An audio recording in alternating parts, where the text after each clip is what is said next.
Tamilisai madam plus Annamalai sir 2 பேரும் இப்போ meet பண்ணியிருக்காங்க. அண்ணாமலை கட்சியில் இருக்கவங்க அவங்க அக்கா முன்னாடி மாநில தலைவர், இப்போ இவர் மாநில தலைவர் போய் பார்க்குறாங்க. இதில் என்ன பிரச்சனை உங்களுக்கு? நான் என்ன கேட்குறேன், இங்கே வந்து ஃபுல்லாக அண்ணாமலை அவர்களையும் தமிழிசை அக்காவுக்குள்ள பிஜேபியில் இருக்கவங்களே குறைஞ்சு மீடியா மைக்க நீட்டிட்டு இருக்காங்க. நீங்கள் ஏன் திமுகவில் போய் மைக்க நீட்ட மாட்டேங்கிறீங்க? ஏன் 40 ஜெயிச்சிருக்கீங்க, என்ன பண்ண போறீங்க மக்களுக்கு? அக்செப்டிங் கிடையாது. இன்னைக்கு இந்துக்கள் வந்து அரசியல் மயப்படுத்தப்படாம இருக்கிறாங்க. இன்னைக்கு நீங்க ஒரு சர்ச்சில் போய் பாருங்க, யாருக்கு ஓட்டு போடணுங்கிறத அந்த ஃபாதர் வந்து முடிவு பண்றாரு, அவங்கள வந்து சொல்லி கொடுக்குறாரு. இன்னைக்கு ஒரு மசூதிக்கு போங்க, அங்க இருக்கிற இமாம் வந்து சொல்லி கொடுக்குறாரு. ஆனா இன்னைக்கு கோயில்கள்ல நீங்க என்ன பண்றீங்க?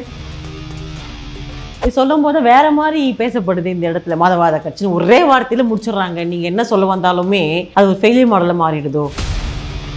ஸ்டாலின் அவர்கள் வந்து ரம்ஜானுக்கும் கிறிஸ்துமஸ்க்கும் வாழ்த்து சொல்லுவாரு, விழா எடுப்பாரு. ஏன் இந்து பண்டிகைகளுக்கு வாழ்த்து சொல்ல மாட்டேங்கிறாரு? இல்ல, அது அவர் இஷ்டம் கிடையாது. செல்வ பெருந்தகை ஒன்று சொல்றாரு, அழகிரி இன்னொன்னு சொல்றாரு, ஈவி கேசலவங்க இன்னொன்னு சொல்றாரு. அவர் என்ன சொல்றாரு, நாங்க எவ்வளவு நாள் தான் கூட்டணியிலே இருக்கிறது, அவருக்கு உடனே அண்ணாமலை ஆயிரம் நினப்பு செல்வ பெருந்தகைக்கு. அவர் என்ன சொல்றாரு, நாங்க எவ்வளவு தான் தனியாக கூட்டணியில நிற்கிறது, நீங்க தனியா தான் நின்று பாருங்களேன். உடனே இவர் ஈவி கேசலவங்க சொல்றாரு, எப்ப ஆசை இருக்கலாம்ப்பா, பேராசை இருக்கக்கூடாது, ஒண்ணுமே இல்லாம போயிருவீங்க அப்படின்னு. டிஎம் பார்வையாளர்களுக்கு வணக்கம். இன்னைக்கு நம்ம நிகழ்ச்சியில் பாஜகவின் சுமதி மேகவண்ணம் அவர்கள் கலந்துகிட்டு இருக்காங்க. வணக்கம் மேடம். வணக்கம். சுமதி மேகவண்ணம், எங்கே பார்த்தாலும் உங்கள் வீடியோ நிறைய வைரலாக போய்கிட்டே இருக்குது. பொறிஞ்சு தள்ளிடுறீங்க.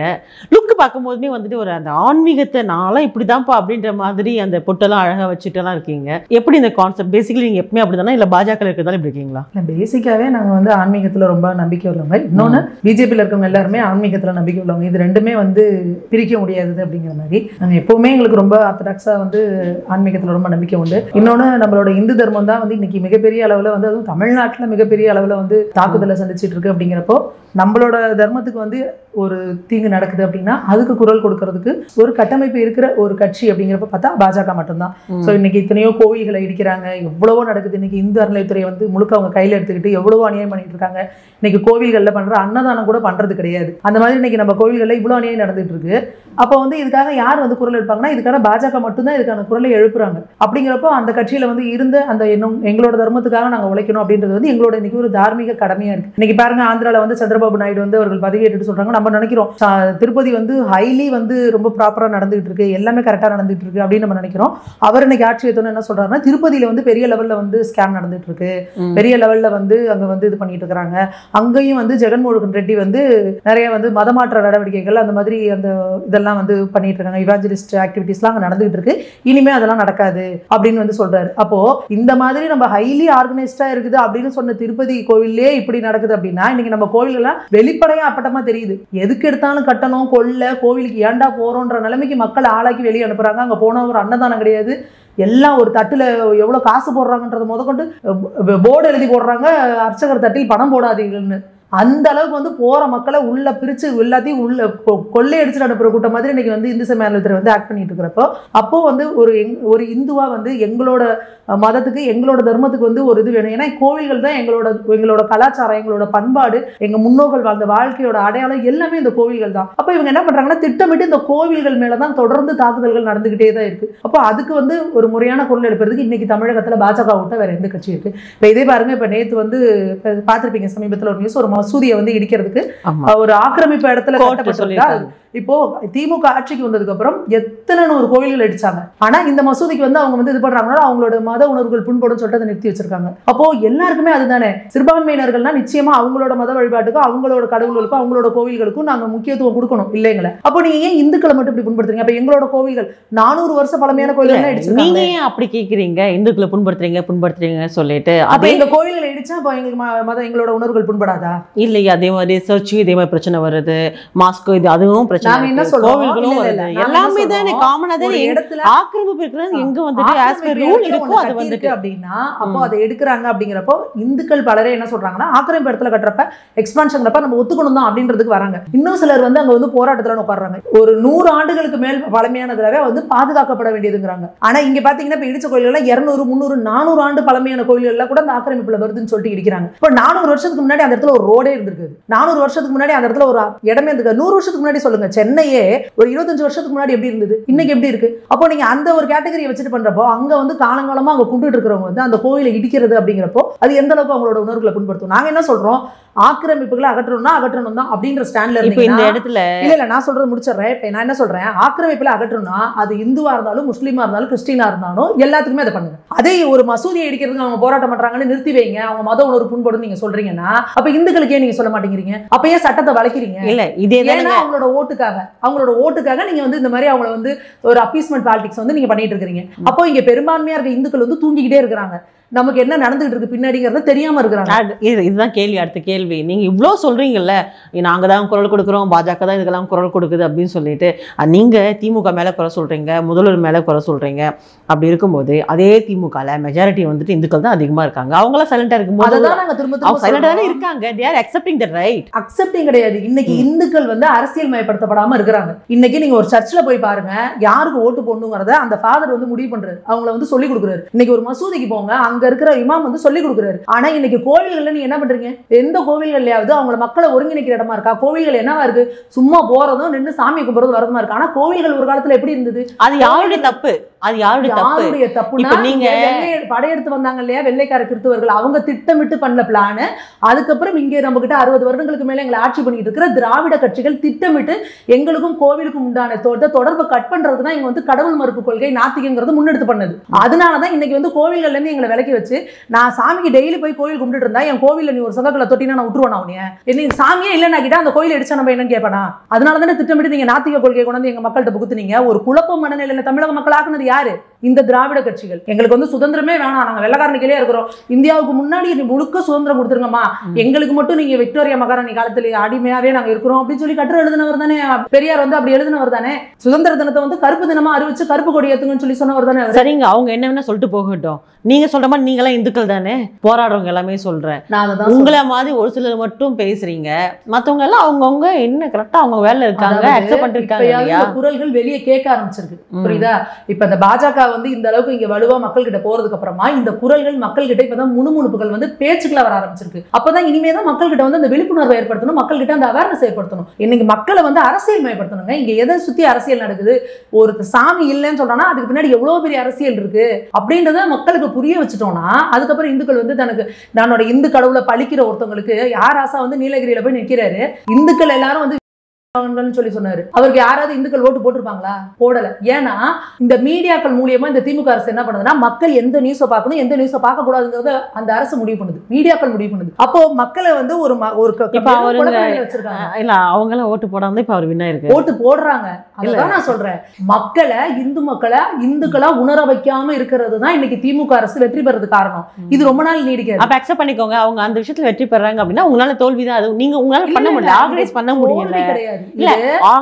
பண்ண முடியல, உணர்வை வந்து ஏத்துக்க முடியல. மக்கள் வந்துட்டு நீங்க இந்துக்கள் யார சொல்றீங்க அவங்க வந்து ஃபர்ஸ்ட் ஒற்றுமையா இல்ல, இதெல்லாம் நீங்க அப்ப அக்செப்ட் பண்ணிக்கோங்க. நீங்க ஒரு விஷயத்தை புரிஞ்சுக்கோங்க, ஒரு உடம்புல ஒரு நோய் இருக்குனாலே, ஒரு 15 வருஷம் ஒரு நோய் இருக்குன்னா நான் இன்னைக்கு டாக்டர் கிட்ட போறேன் நாளைக்கே எனக்கு கியூர் ஆகும்னு கேட்டா நம்ம எவ்வளவு பெரிய முட்டாள்தனம் அது. அப்போ இன்னைக்கு இங்க வந்து கிறிஸ்து வெள்ளைக்காரர்கள் வந்து இங்க வந்து படையெடுத்து வந்து எத்தனை வருஷம் ஆகுது? 100 வருஷங்கள். அதுக்கு முன்னாடி அதுக்கப்புறம் இங்க திராவிட கட்சிகள் இப்படி 100 வருஷமா ஒரு குழப்பத்துல இருந்த மக்களை திடீர்னு நாங்க வந்து பாஜகன்னு வந்திருக்கோம், ஒரு 10 வருஷத்துல 15 வருஷத்துல நாங்க உடனே ஒரு அவேர்னஸ் கொடுத்துருவோம், உடனே மக்கள்கிட்ட மாற்றம் நடக்கும்னா அது எப்படி நடக்கும் நீங்க நினைக்கிறீங்க? இன்னைக்கு வடநாட்டு மக்கள் கிட்ட வந்து அந்த அவேர்னஸ் அதிகமா இருக்கு. ஏன்னா இந்த படையெடுப்புகளாலையும் இந்த மத மாற்றத்தாலையும் பெருமளவுல பாதிக்கப்பட்டவங்க அவங்க. அதனால அவங்களுக்கு அதோட சீரியஸ்னஸ் புரியும். இங்க தமிழ்நாட்டுல அந்த பாதிப்பு கிடையாது, நம்ம வந்து ஒரு ப்ரொடெக்டடா இருந்துட்டோம். அதனால படையெடுத்து வந்தா இங்க நமக்கு என்ன கொடுமை நடக்கும், நம்ம இங்க இந்துக்களா இல்லாம மாறணும்னா இங்க என்ன அபாயம்ன்றது அவங்களுக்கு அது புரியல. அப்போ அதை நம்ம அவங்களுக்கு பேசிதான் புரிய வைக்கணும் அப்படின்றத கட்டாயத்துல நாங்க இருக்கோம். அதை செஞ்சுக்கிட்டு இருக்கோம், ப்ராசஸ்ல இருக்கு. இன்னைக்கு நீங்க நினைக்கலாம் கோவில்கள்ல இன்னைக்கு நீங்க எந்த கோயிலை விட்டு வெளியில வர மக்கள் தான் பாருங்க அவங்களோட அதிருப்தியை தெரிவிக்கிறாங்க. அமைதியா போயிட்டு இருந்த தமிழ் மக்கள் இன்னைக்கு முணுமுணுக்க ஆரம்பிச்சிருக்காங்க, பேச ஆரம்பிச்சிருக்காங்க. இதுவே பெரிய சக்சஸ் தான். ஆனா நீங்க பாருங்க, நிர்மலா சீதாராமன் அவர்கள் இங்க வரும்போது கோவில்ல பேசின ஒரு பேச்சு வைரலா பேசப்பட்டது, அதை பத்தி சுத்தி மீம்ஸ் போடப்பட்டது. அதுக்கு அடுத்து பாருங்க, அதாவது நிதியமைச்சர் பேசுற பேச்சு அப்படின்னு கேட்டாங்க. அதே மாதிரி அண்ணாமலை அவர்கள் போகும்போது கூட டெம்பிளுக்கு தான் போனாங்கன்னா எதை நம்புறாங்க பாருங்க இவங்க அப்படின்னு சொல்றாங்க. அப்புறம் முருகர் அதை நீங்க ஃபோக்கஸ் பண்ணி கொஞ்சம் எப்பயா கொண்டு போனீங்க அப்படின்னா அதுக்கும் இந்த மாதிரியான ஒரு பிரச்சனைகள் தான் இல்ல ஒரு விமர்சனம் எழுந்துகிட்டே தான் இருக்கு. ஏன்னா பிரதமர் அவர்களும் இப்ப கூட சமீபத்துல பாருங்க அவரும் ஆன்மீக விஷயங்கள்லாம் எடுக்கும்போது இவருக்கு இதுதான் வேலை, இதுதான் நம்புவாங்கன்ற மாதிரி சொல்றாங்க. இப்படிதானே ஒரு விமர்சனம் வருது. விஷயம் புரிஞ்சுக்கோங்க, யாராவது இப்போ எங்க கட்சியிலே வந்து வேலூர் இப்ராஹிம் இருக்கிறாரு, அவர் மசூதிக்கு போறாருல, அப்ப அவர் மசூதிக்கு போறாரு, அவர் தொழுகை நடத்துறாரு. இப்ப எங்களோட வந்து கிறிஸ்தவர்கள் இருக்காங்கன்னா அவங்க சர்ச்சுக்கு போறாங்க, அவங்க ப்ரே பண்றாங்க. அப்ப நீங்க அதையே சொல்ல மாட்டீங்க. பாஜக இருக்க ஒரு நிர்வாகி இங்க பாருங்க சர்ச்சுக்கு போறாங்க, அவங்களோட நான் சொல்லல. இருங்க, நிர்மலா சீதாராமன் அவர்களோ அண்ணாமலை அவர்களோ மோடிஜி அவர்களோ வந்து இந்துக்கள், அவங்க கோயிலுக்கு தானே போவாங்க. அதையே நீங்க வந்து இதான் சொல்றீங்க. இதே வந்து உதயநிதி ஸ்டாலின் அவர்கள் வந்து ஒரு மேடையில ஏறிட்டு நான் ஒரு கிறிஸ்துவன், என்னோட மனைவியும் வந்து ஒரு கிறிஸ்துவர் அப்படின்னு சொல்லி பேசினார்ல, அப்பயே நீங்க வந்து கண்டனம் தெரிவிக்கல. அது எப்படி மேடையில ஏறி வந்து ஒரு மதத்தை வந்து சொல்றாரு அப்படின்னு நீங்க சொல்ல மாட்டேங்கிறீங்க. அப்பெல்லாம் நீங்க இந்த மீடியால வந்து அமைதியா இருக்கிறீங்க. நாங்க எங்களோடதுக்கு நாங்க இந்துக்கள். இப்ப நான் இந்துனா நான் கோயிலுக்கு தானே போக முடியும். நான் வந்து போயிட்டு சும்மனாச்சுக்கு போயிட்டு ஒரு குலாவை மாட்டி நிக்கிறேன், ஒரு சர்ச்சில் போயிட்டு ஒரு சிலுவையை மாட்டி நிக்கிறேன்னா அந்த மக்களை நான் ஏமாத்துறேன்னு அர்த்தம். ஏன்னா நான் அதை ஃபாலோ பண்ணல. நான் ஃபாலோ பண்றது என்னோட தர்மம். நான் சிவனையோ பெருமாளையோ முருகரையோ தான் கும்பிடுறேன். நான் ஒரு ஓட்டுக்காக போய் ஒரு கிறிஸ்துவ சமுதாய மக்கள்கிட்ட போய் நின்றுட்டு ஒரு சிலுவையை மாட்டிட்டு வண்டி போட்டு நின்னா அந்த மக்களை நான் ஏமாத்துறேன். ஓகே, ஒரு விதமான ஒரு பதற்றம் இல்ல வந்து ஒரு எமோஷன் எங்க வருது அப்படின்னா இந்த மதமாற்றம் நடக்குதுங்க அப்படின்னு சொல்லும் போது வருது. இதுவே வந்து ஒரு கிறிஸ்துவரோ இல்ல ஒரு இஸ்லாமியரோ வந்து இந்த மாதிரி சொல்றது இல்லை, எங்களை மதம் மாற்றாங்க, இது நடக்குது, கன்வெர்ட் பண்றாங்களே அப்படின்னு சொல்லிட்டு. அப்போ இந்துக்கள் அப்படின்னு வந்தா மட்டும் கன்வெர்ட் பண்றாங்கன்னு சொல்றதும் இல்ல கன்வெர்ட் ஆகுறதும் எங்க இருக்கு மைனஸ் பாயிண்ட்? சரியா தகவல் படிக்க நினைக்கிறேன். இன்னைக்கு கிறிஸ்துவர்கள் பெருமளவுக்கு வந்து இஸ்லாமிய மதத்துக்கு மாற்றப்பட்டு இருக்காங்க. அது யூரோப் சைடுலங்க இந்தியாலே நடந்துகிட்டு இருக்கு. இன்னொன்னு இப்ப ரீசெண்டா வந்த ஒரு சென்சஸ்ல நீங்க பாத்தீங்கன்னா தெரிஞ்சிருக்கும், இந்துக்களோட பர்சன்டேஜ் வந்து 7.8% வந்து இறங்கி இருக்கு, மைனஸ் ஆயிருக்கு. நீங்க யோசிச்சு பாருங்க, பெரும்பான்மையான இந்து மக்கள் வந்து ஒவ்வொருத்தவங்களுக்கும் ஒரு குழந்தைன்னு பெற்றா கூட 1% ஏறி இருக்கணுமா இல்லையா? 1% ஏறல, 8% மைனஸ் ஆயிருக்கு. வேற இஸ்லாமியர்கள் வந்து 43% ஏறி இருக்கு. அப்போ இங்க மதமாற்றம் நடக்காம என்ன நடந்திருக்கு நீங்க சொல்லுங்க. சோ இதுவும் ஒரு காரணம். இன்னொன்னு மதமாற்றம். இப்போ இது ரெண்டுமே இருக்கிறப்ப நீங்க யோசிச்சு பாருங்க, இந்துக்களா இருக்கட்டும், கிறிஸ்தவர்களா இருக்கட்டும், இஸ்லாமியர்களா இருக்கட்டும், அங்க எங்கேயுமே பிரச்சனை வரல. இப்ப நான் இருக்கேன், எனக்கு உண்மையாலுமே வந்து இந்த குரான்ல இருக்கிறது ரொம்ப எனக்கு பிடிச்சிருக்கு, இதோட இதால நான் ஈர்க்கப்பட்டிருக்கேன், என் வாழ்க்கையில ஒரு மாற்றம் நடந்திருக்கு, நான் இஸ்லாமிய மாறுறேன் அப்படின்னா அதை யாருமே தடுக்க முடியாது. எனக்கு உண்மையாலுமே இயேசுவோட இதெல்லாம் பிடிச்சிருக்கு, இவர் சொல்ற வார்த்தைகளை எனக்கு பிடிச்சிருக்கு, இவங்க பண்ற பிரேயரால ஒரு பலன் இருக்கு அப்படின்னு நான் உணர்ந்து நான் கிறிஸ்தவரா மாறுறேன் அப்படின்னா அதை யாருமே கட்டாயமா தடுக்க முடியாது, தடுக்கவும் கூடாது. என்னோட ஒரு சூழ்நிலையை பயன்படுத்தி நான் ஒரு கஷ்டத்துல இருக்கப்ப இவா உனக்கு நான் பணம் தரேன், நீ மதம் மாறு. இங்க இன்னொரு இடத்துல வந்து என்னோட கழுத்தை நெரிச்சு நீ மதம் மாறணும் உனக்கு கொன்றுவேன், இல்லைன்னா என்னோட பொண்ணை வந்து ஒரு லவ் பண்றது, நீ மதம் மாறு அப்பதான் உன்னை கல்யாணம் பண்ணிக்குவேன்னு சொல்லி இது பண்றது, இந்த மாதிரியான விஷயங்கள்லாம் தான் வந்து கண்டனத்துக்குரியது. அப்போ அதை வந்து கண்டிப்பா செய்யக்கூடாது. அப்ப அதுக்கு வந்து கடுமையான சட்டங்கள் வந்து ஏற்றப்படணும். அதை வந்து தடுக்கிறது வந்து, ஏன்னா அந்த மக்கள் இப்போ வந்து ஒரு அப்பாவி மக்களா இருக்கிறாங்க, தனக்கு என்ன நடக்குதுன்னே தெரியாம இருக்காங்க அப்படின்னா அவங்கள பாதுகாக்க வேண்டியது அந்த அரசோட கடமை தானே.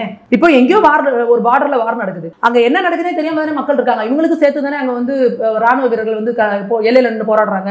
அங்க என்ன வார் நடக்குதுன்னே ஒண்ணுமே தெரியாம நீ உட்காந்துருக்க, உனக்காக நாங்க என்ன இப்படி எல்லாம் பண்ணும்போது தான் சொல்லும் போது வேற மாதிரி பேசப்படுது. இந்த இடத்துல மதவாத கட்சி ஒரே வார்த்தையில முடிச்சிடுறாங்க. நீங்க என்ன சொல்ல வந்தாலுமே அது ஒரு ஃபெயிலியர் மாடல்ல மாறிடுதோ. மதவாத கட்சி ஒரே வார்த்தையில முடிச்சிடுறாங்க. ஃபெயிலியர் மாடல் நீங்க சொல்லக்கூடாது, அது உண்மையாலுமே சக்சஸ்ஃபுல் மாடல். ஏன்னா இன்னைக்கு இந்தியா முழுக்க பாத்தீங்கன்னா 10 வருஷம் தொடர்ந்து ஆட்சி பண்ணியிருக்காரு மோடிஜி அவர்கள். இன்னொன்னு இந்தியா மாதிரி இவ்வளவு டைவர்சிஃபைடு பீப்புள் இருக்கிற இடம். இங்க உள்கட்சிகள் மட்டும் கிடையாது, வெளிநாடுகள்ல இருக்கிறவங்களுக்கு கூட சதி இருந்தது இந்த மோடிஜி அடுத்து வரக்கூடாதுன்னு.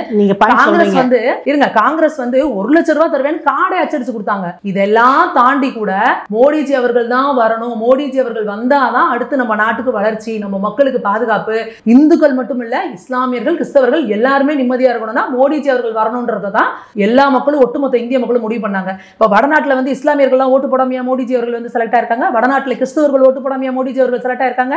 நிச்சயமா கிடையாது. இந்த பக்கம் தமிழ்நாட்டுல மட்டும்தான் மக்களை இப்படி ஒரு கடும் குழப்பத்துல வச்சிருக்காங்க. அது இந்த திராவிடமாயி ரொம்ப நாளைக்கு நீடிக்காது. இதுக்கு சீக்கிரமா வந்து இந்த 76 எலெக்ஷன்ல வந்து தகர்த்து எறிய போறோம். நாங்க அதுக்கான வேலைகள் எல்லாமே நடந்துட்டு இருக்கு களத்துல. அப்போ அதுல வந்து ரொம்ப தெளிவா இருக்காங்க. இங்க மதவாதம்ங்கிறது எங்கேயுமே கிடையாது. மோடிஜி அவர்கள் தெளிவா சொல்றது என்னன்னா அவங்க அவரவர் குறையவர் இறையவர் குறையில, அவங்க கடவுளுக்கு வந்து அவங்கள ஃபாலோ பண்ணுங்க, போயிட்டு அடுத்தவங்க இது பண்ணாதீங்க. அதை வந்து ரொம்ப தெளிவா நாங்க பண்ணாங்க. இங்க காங்கிரஸ் என்ன பண்றாங்க, ஐயோ உங்க பாருங்க நாங்க முஸ்லீம் இது பண்றோம், ஐயோ நாங்க பாருங்க கிறிஸ்டின் இது பண்றோம். அதுதானே மதவாதம்.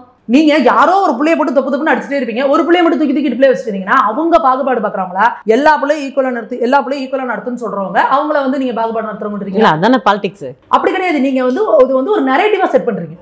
மோடிஜி அவர்கள் வந்து பாஜக வந்து என்ன சொல்லுதுன்னா, இங்க அனைத்து மக்களும் எங்களோட இந்திய குடிமகன்கள், இங்க அனைவருக்கும் சமமான இது கிடைக்கணும் அப்படின்றதுதான் பாஜகவோடது. ஆனா இங்க எதிர்க்கட்சிகள் என்ன நரேட்டிவ் செட் பண்றாங்கன்னா, இது ஒரு மதவாத கட்சி. ஆனா நீங்க வந்து எப்படின்னா, நாங்க வந்து ரொம்ப நீங்க இவ்வளவு கஷ்டப்பட்டு சொல்றீங்களா, அது ரீச் ஆகல இல்ல. ஆனா மதவாத கட்சி சொல்லும்போது ரீச் ஆகுது இல்ல. கண்டிப்பா ரீச் ஆகாம கிடையவே கிடையாது. நீங்க புரிஞ்சுக்கோங்க, இஸ்லாமியர்கள் அதிகம் இருக்கிற மாநிலங்கள்ல கூட பாஜக ஜெயிச்சு வந்துட்டு இருக்குன்னா அதுக்கு காரணம் அவங்க புரிஞ்சுட்டு இருக்காங்க. மோடிஜி அவர்கள் ஆட்சியில இருந்தாதான் இங்க நமக்கும் பாதுகாப்பு அப்படின்றத இஸ்லாமியர்களும் கிறிஸ்தவர்களும் உணர்ந்திருக்காங்க. அதை நீங்க வந்து இங்க சும்மா தமிழ்நாட்டுல சொல்லிட்டு இருக்க இது ப்ராபகண்டா வந்து இந்த நரேட்டிவ், இது வந்து மதவாத கட்சின்னு. ஆனா ஸ்டாலின் அவர்கள் வந்து ரம்ஜானுக்கும் கிறிஸ்துமஸ்க்கும் வாழ்த்து சொல்லுவாரு, விழா எடுப்பாரு. ஏன் இந்து பண்டிகைகளுக்கு வாழ்த்து சொல்ல மாட்டேங்கிறாரு? மதவாதி ஸ்டாலின் அவர்களா இல்ல மோடி அவர்களா? இல்ல, அது அவர் இஷ்டம் கிடையாது, அது தப்பு. அது வந்து அவர் இஷ்டம்னா அவர் ஒரு திமுக கட்சி தலைவரா அவர் எப்படி வேணா இருக்கலாம், நாங்க கேட்க போறது இல்ல. ஒரு தமிழ்நாட்டோட முதல்வர், இந்துக்களும் ஓட்டு போட்டதுன்னு அவர் முதல்வர் இருந்திருக்காரு. அப்ப இந்த தமிழ்நாட்டுல இருக்க இந்துக்களும் ஓட்டு போட்டீங்க, வாழ்த்து சொல்ல மாட்டாங்க. ஓட்டு போட்டீங்கல்ல, அப்புறம் எதுக்கு பேசுறீங்க? அதை வந்து இந்து மக்கள் உணரணும். ஏன் ஓட்டு போட்டோம் இவருக்கு? நம்ம இந்து பண்டிகைகளுக்கு வாழ்த்து கூட சொல்ல முடியாத ஒரு முதல்வருக்கு நம்ம ஏன் ஓட்டு போடணும் அப்படின்னு ஒரு இந்து சிந்திக்க ஆரம்பிச்சிட்டோம்னு வச்சுக்கோங்க, அங்கதான் இவங்களோட சரிவு தொடங்குது. அங்க அந்த வேலையை, அந்த விழிப்புணர்வு ஊட்டுற வேலையை தான் நாங்க வந்து செஞ்சுட்டு இருக்கோம். நீங்க இவ்வளவு பிலீவ் பண்றீங்களா? ஆனா எலெக்ஷன் டைம்ல வந்துட்டு பாத்தீங்கன்னா காசு தான் வேலை செய்யுதுன்னு சொல்றாங்களா, அது இல்லையா?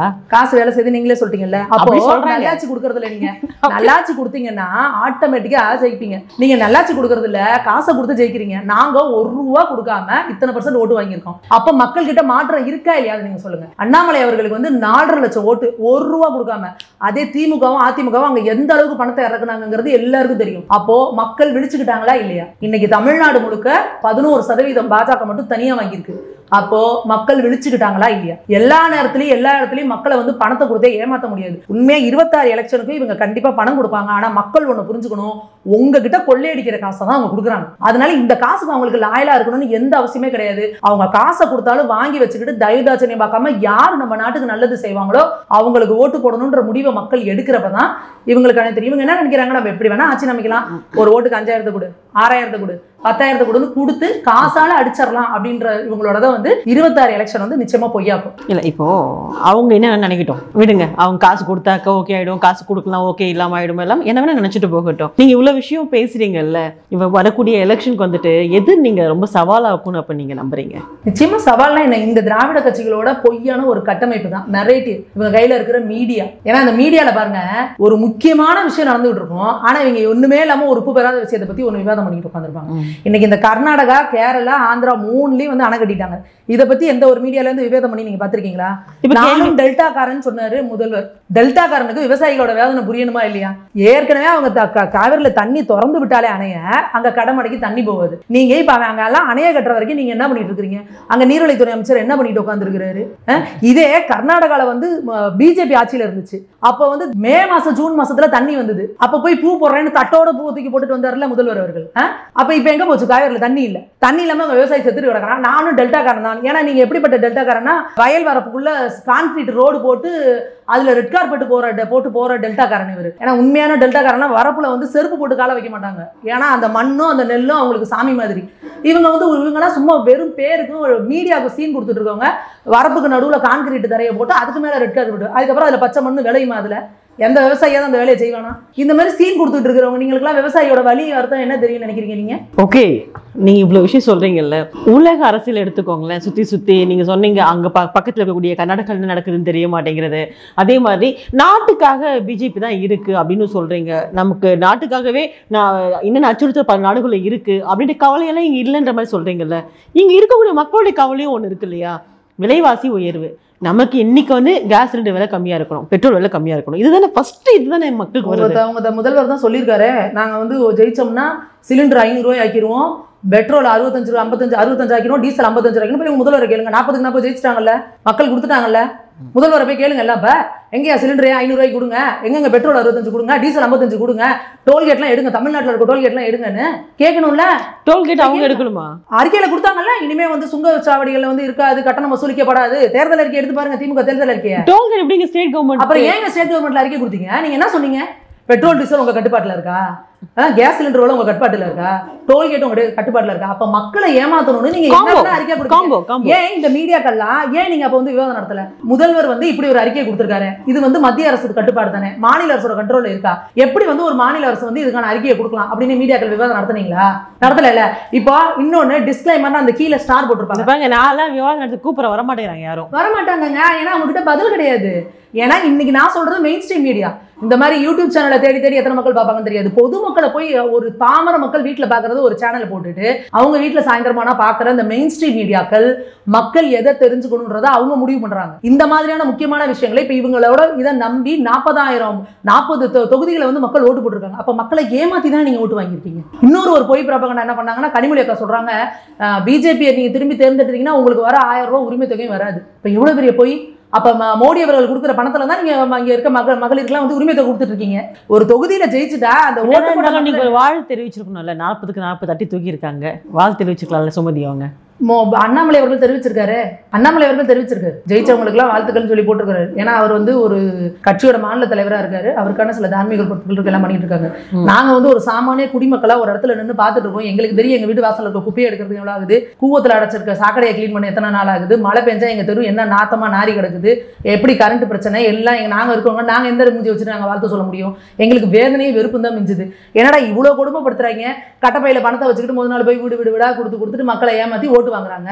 இப்படிலாம் பண்ணிட்டு இருக்கப்போ அப்ப மக்கள் நினைக்கிறப்ப பாவமா தான் இருக்குது. இப்படி இந்த மக்கள் அப்படி அப்பாவிகளா ஏமாத்தி இப்படி ஓட்ட வாங்கிக்கிட்டு இதுக்கு வந்து நான் ஒரு முப்பெருமையிலான ஒன்னை எடுத்துக்கிட்டு நான் வந்து கொண்டாடிக்கிட்டு நானே வந்து இது பண்ணிட்டு இருப்பேன் அப்படின்றது வந்து எப்படி வந்து அதே கோயம்புத்தூர்ல இப்போ அண்ணாமலை அவர்கள் பாத்தீங்கன்னா 500 நாள்ல இந்த 100 விஷயங்கள் செஞ்சு முடிச்சிடறேன் அப்படி சொல்லியிருந்தாரு. அதுக்கு மேனிஃபெஸ்டோ வந்து ரொம்ப கிரேட்ஃபுல்லா கொடுத்திருந்தாரு இல்லையா? ஸோ அதெல்லாம் பார்க்கும்போது அவ்வளோ கொடுத்தும் ஒரு முறை வாய்ப்பு கொடுத்து பாருங்க, சொன்னதை செஞ்சு காமிப்போம், சென்ட்ரல் இன்ஃப்ளூயன்ஸ் நமக்கு இருக்கு, வந்த உடனே கண்டிப்பா செய்ய முடியும் எல்லாமே சொன்னாங்க. ஓட்டு போட்டுருக்காங்க. இன்னொரு விஷயம், ஏடிஎம்கே எத்தனை இடத்துல வந்திருக்குன்னு பாத்தீங்களா? இல்ல அவங்களை விட்டுடுங்க, ஏங்க விடுறது? ஏங்க ஏடிஎம்கே இல்ல திமுக விட்டுருங்க, ஏடிஎம்கே விட்டுடுங்க. நீங்க ஒரு விஷயம் கோயம்புத்தூர்ல எல்லாருக்கும் தெரியும்ல, இப்படி ஒரு மேனிஃபெஸ்டோ கொடுத்தாங்க, எல்லாம் பண்ணாங்க இல்லையா? நீங்க ஒண்ணு புரிஞ்சுக்கோங்க. ஆனா இதெல்லாம் மீறி என்ன சக்தி அங்க செயல்படுது நினைக்கிறீங்க? சக்தின்றது என்னன்றது கேட்டுக்கோங்க. இன்னைக்கு நான் பொதுமக்கள்ங்கிறவங்க தனி, திமுக காரங்க இருப்பாங்கல்ல, கட்சிக்காரங்க, திமுக காரங்கன்னா திமுக காரங்க, ஏடிஎம்கே காரங்கன்னா ஏடிஎம்கே காரங்க, அவங்கள தாண்டி யாருக்கும் ஓட்டு போட மாட்டாங்க. புரியுதா?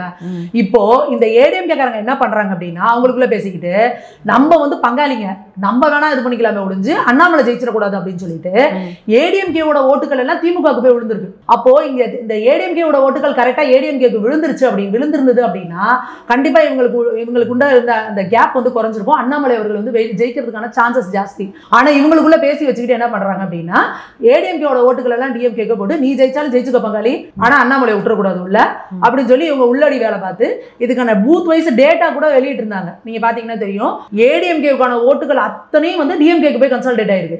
அப்போ எப்படி வந்து நீங்க இந்த மாதிரி ஒரு ஜனநாயகத்தை படுகொலை பண்ற வேலை இது.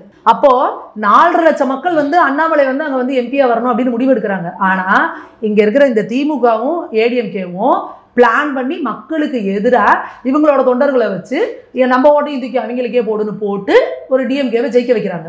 அப்போ இங்க வந்து இந்த 4.5 லட்சம் மக்களுக்கு நாங்க நன்றி சொல்லணும். உண்மையுமே கோயம்புத்தூர் மக்கள் அவங்க வந்து ரொம்ப தெளிவான ஒரு முடிவு எடுத்திருக்காங்க. ஏன்னா அங்க எந்த அளவுக்கு பணப்பட்டுவாடா நடந்ததுன்னு தெரியும். ஃபர்ஸ்ட் டைம் விட்டு அடுத்த செகண்ட் டைம் அப்படியே ரவுண்டா போயிட்டு இருந்துச்சு. ஃபர்ஸ்ட் ரவுண்டு செகண்ட் ரவுண்டுன்னு ஆளாளுக்கு வாரி இறைச்சாங்க.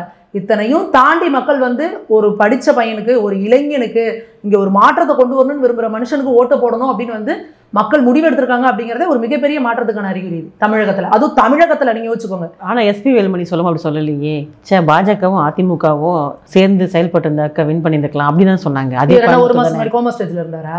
ஒரு மாசம் முன்னாடி இதை சொல்லிருக்கலாம்ல இவரு. இவங்க எல்லாம் என்ன அரசியலுக்கு நேத்து வந்தவங்களா, முந்தா நேத்து வந்தவங்களா? இவங்களாம் எத்தனை வருஷமா இருக்கிறவங்க, அம்மா காலத்துலேருந்து இவங்களாம் ட்ரெயின் ஆகிட்டு வந்திருக்கிறவங்க. அப்போ இவங்களுக்கு தெரியாத கூட்டல் கழித்தல் கணக்கு என்னன்னு. இதை பல கருத்து கணிப்பாளர்களும் அரசியல் இதுங்களும் ஆர்வலர்களும் என்ன சொல்லிட்டு வராங்க, இது 3ஆ பிரிஞ்சுது அப்படின்னா இதுக்கான பெனிஃபிட் வந்து திமுகவுக்கு தான் போகும் அப்படின்றத எல்லாரும் தான் சொன்னாங்க. நீங்க என்ன பண்ணீங்க, எனக்கு ஒரு கண்ணு போனாலும் பரவாயில்ல, அவனுக்கு 2 கண்ணு போகணும் அப்படின்ற முடிவுல நீங்க ரொம்ப தெளிவா இருந்தீங்க. எல்லா இடத்துலையும் மதிக்காம பதில் சொல்றது, அவர் மாநிலத்தில் அவட்டெல்லாம் நாங்கள் பேச முடியாது, நாங்கள் நேராக டெல்லியில தான் பேசுவோங்கிறது. ஏன்னா இந்த மாதிரி சுயமரியாதையை இழந்து ஒரு இடத்துல போய் எங்களுக்கு வந்து கூட்டணி வைக்க வைக்கணும்ன்றது எந்த அவசியமும் இல்லைங்கிறதுல வந்து தலைவர் தெளிவா இருந்தாரு. அவரோட உணர்வுக்கு வந்து மேலிடம் டெல்லி மேலிடமும் வந்து இது பண்ணாங்க. இன்னொன்னு தலைவரோட முடிவு என்னன்னா, நம்ம தனித்து களத்துல நிக்கணும், நம்மளோட பலம் என்னன்றதை நம்ம முதல்ல தெரிஞ்சுக்கணும். ஏங்க நீங்க முதல்ல பரீட்சை எழுதுனாதானே உங்களுக்கு என்ன மார்க்ன்றதே தெரியும். அதோட அவனும் நானும் சேர்ந்து உட்காந்து காப்பி அடிச்சு எழுதும் அப்படின்னா அவனை கேட்டா இல்ல நான் என்னைய பார்த்து தான் அவன் எழுதுனாங்க, இவனை கேட்டா இல்ல என்னைய பார்த்து தான் அவன் எழுதுனாங்க. யாருக்கு தான் எப்படி மார்க்னு தெரியும். இன்னைக்கு தனிச்சு நின்னதுனால இன்னைக்கு பாஜகவோட பலம் என்ன? இன்னைக்கு நீங்களா கேட்டீங்களே, நீங்க வந்து என்னங்க இருக்கு பாஜக எங்க இருக்கு, இந்துத்துவாக்கெல்லாம் என்ன ஆதரவு இருக்கு, இந்து மக்களுக்கு எப்படி ஓட்டு போடுவாங்கன்னா 11%. இன்னைக்கு 11% ஓட்டு வந்திருக்கு. கூட்டணி கட்சிகளோட சேர்த்து 18% மக்கள் வந்து பாஜக மேல நம்பிக்கை வச்சு ஓட்டு போட்டுருக்காங்க. இத்தனை இவங்களோட ராங் நரேட்டிவை மீறி, ராங் ப்ரொபகண்டா மீறி, இத்தனை இவ்வளவு பெரிய மீடியா பலம், அதிகார பலம், ஆட்சி பலம் இன்னைக்கு ஆட்சியில இருக்கு திமுக.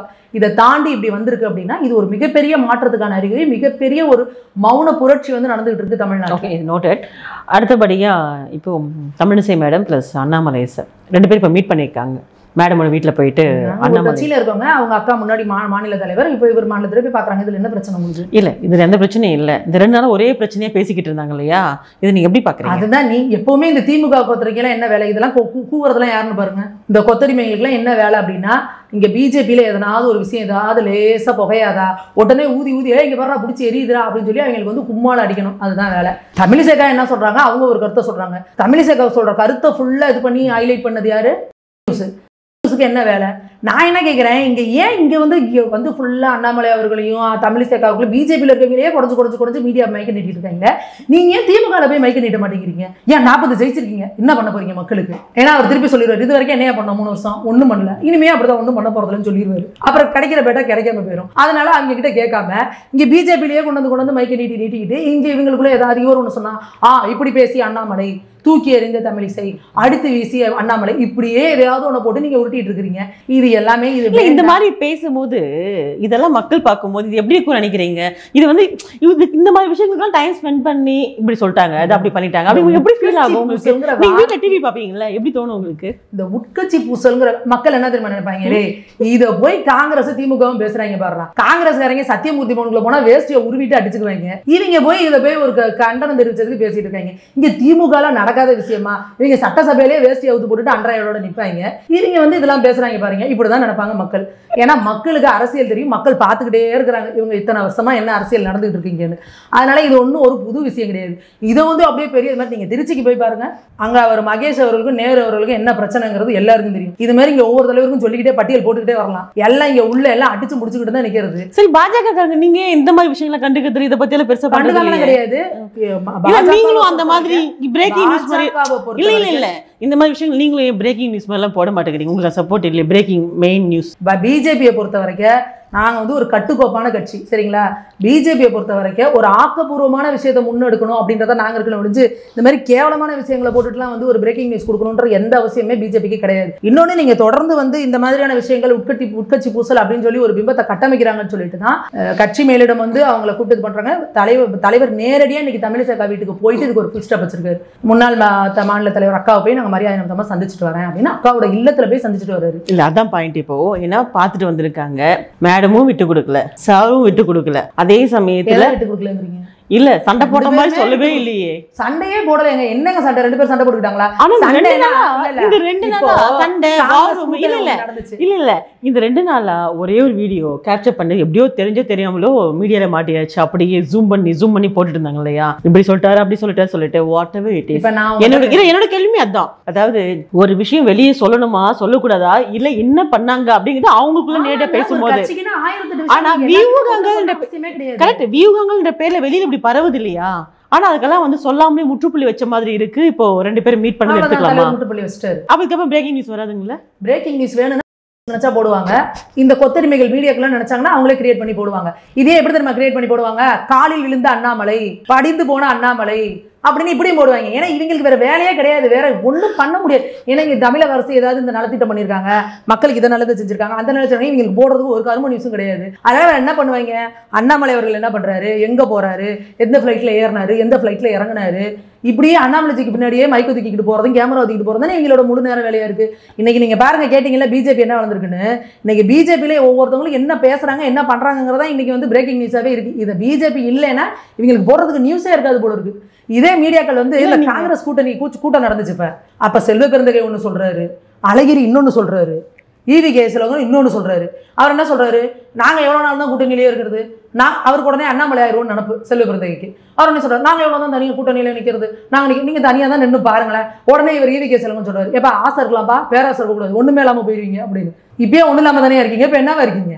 இதில் என்ன, நீங்கள் வந்து ஒரு ரயில் மறியல் பண்ணோன்னா 4 பேர் போய் நிற்கிறீங்க.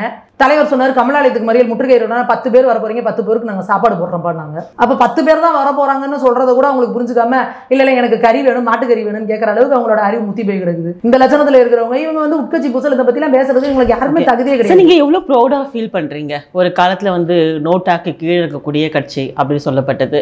அதுக்கப்புறம் வந்துட்டு பாஜகவா இங்கெல்லாம் ஒன்றுத்துலேயும் மலராது அப்படின்னு விமர்சனங்கள் எழுப்பப்பட்டது.